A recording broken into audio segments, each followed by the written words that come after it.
Olá! Dias atrás, uma analista do comportamento me trouxe uma situação. Vamos a ela. Lembrando que na análise do comportamento é muito comum uma relação triangular, onde a analista do comportamento está no topo da pirâmide, na outra ponta está uma aplicadora de programas, que você pode chamar de RBT, de AT, chama como quiser, e na outra ponta está o tomador de serviço, quem recebe esse serviço, que é a criança, por meio dos pais, etc., que é a família, enfim. Então, a analista do comportamento supervisiona o trabalho da sua aplicadora de programas, que aplica programas com essa criança. Essa analista do comportamento trabalha dessa forma, e a aplicadora de programas aplica os programas na sua clínica, no seu ambiente clínico. A analista do comportamento está numa sala, na outra sala está a aplicadora de programas com a criança. E nessa sala onde os programas são aplicados tem câmeras.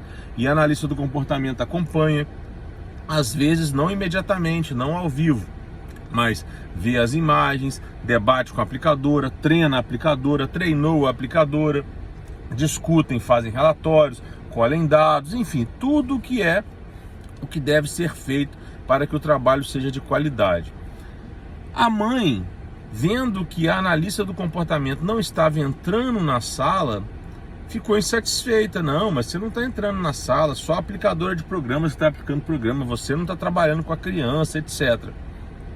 Vejam, aí a mãe utilizou as redes sociais para desabafar. A mãe falou que tem uma determinada associação, que eu não gosto nem de pronunciar o nome, porque eu acho associação antiética, parcial e de pessoas não honestas, algumas pessoas não honestas.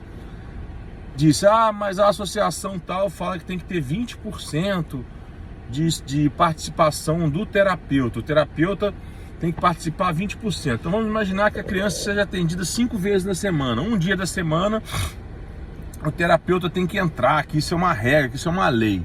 Primeiro, né, o de sempre.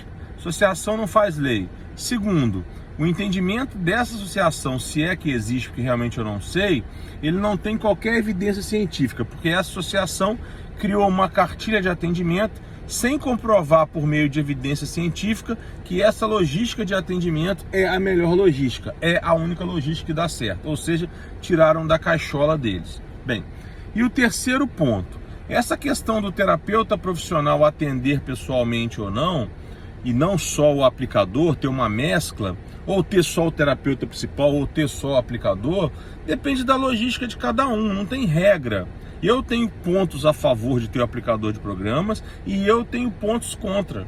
Eu sou a favor e sou contra em alguns aspectos, mas não é o foco desse vídeo. Então, depende do contexto, depende da logística da clínica, depende de como o profissional trabalha, depende da criança, depende de tanta coisa, porque às vezes a criança cria um vínculo com o aplicador de programas e se o terapeuta principal entrar na sala, ele atrapalha. Às vezes ele distrai, às vezes ele quebra totalmente a rotina de atendimento. Então, essa regra, se é que ele existe, na verdade nem é uma regra, de que tem que ter 20% de atendimento pelo aplicador principal, pode ser benéfico, pode não ser, pode ser que o benéfico seja até mais, pode ser que o benéfico seja menos. Então, para de ficar com forma de bolo, pessoal. Vocês pais, vocês profissionais, para de acreditar nas orientações, nas sugestões do fulano ou do beltrano como regra geral.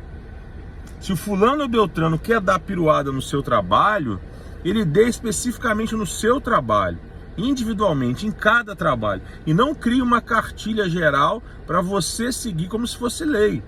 Porque a cartilha geral pode ser boa para uns e pode não ser boa para outros por N motivos, até por logística de atendimento, até o perfil da criança, da família. E aí fica criando expectativas nos pais, fica orientando os pais de maneira equivocada, os pais saem falando bobagem. E, como eu sempre digo, essa logística de atendimento dessa determinada associação que tem pessoas não muito corretas, não muito honestas e não imparciais, existem pessoas boas, mas existem pessoas muito ruins nessa associação. Não tem qualquer evidência científica, não tem qualquer comprovação. Eles tiraram da cachola deles. Não tem nenhuma evidência científica que essa logística é a melhor. Um abraço.